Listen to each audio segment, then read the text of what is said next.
नमस्कार मित्रांनो, संकल्प न्यूज चॅनलवरती आपल्या सर्वांचं पुन्हा एकदा सहर्ष स्वागत। आताच्या क्षणाची सर्वात मोठी बातमी समोर येत आहे। सविस्तर बातमी जाणून घेण्यापूर्वी आपण जर चॅनलवरती नवीन असाल तर चॅनलला सबस्क्राइब करा, बेल आयकॉन प्रेस करा। मराठा आंदोलक मनोज जरांगे यांनी विधानसभा लढवण्याबाबतचा 29 ऑगस्टला होणारा निर्णय आता पुढे ढकलला आहे। विधानसभेच्या निवडणुका लांबणीवर पडल्यामुळे जरांगेंनी आपली रणनीती बदलल्याचं बोललं जात आहे। मात्र जरांगेंनी नेमकं कशामुळे घोषणा लांबणीवर टाकली, नेमकं काही बिनसलं की जरांगेंची यामागे गुप्त रणनीती आहे, यावरचा हा रिपोर्ट। सरकारने आरक्षण दिलं नाही तर विधानसभा निवडणूक लढवणार अशी घोषणा काही दिवसांपूर्वी करणारे मनोज जरांगेंनी अचानक आपली रणनीती बदलली आहे। विधानसभेत 288 पाडायची की नाही यावर 29 ऑगस्टला बैठकीत मनोज जरांगे मोठी घोषणा करणार होते।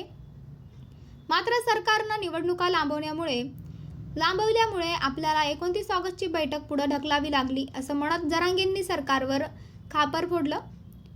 महाराष्ट्रातील पाऊस आणि सणामुळे निवडणुका दिवाळीनंतर घेणार असल्याचं निवडणूक आयुक्त राजीव कुमार यांनी म्हटलं होतं। तर एकीकडे सरकारनं नुकतीच लाडकी बहीण योजना जाहीर केली आहे, त्यामुळे राज्यात राष्ट्रपती जलवट लावून डिसेंबरमध्ये निवडणुका घेतल्या जाण्याची शक्यता आहे।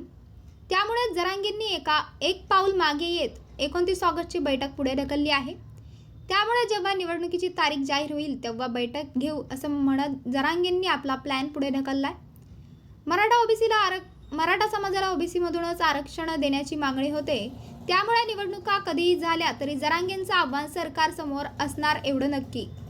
तर मित्रांनो, आपल्याला काय वाटतं, आपली प्रतिक्रिया आम्हाला कमेंट बॉक्सच्या माध्यमातून नक्कीच कळवा।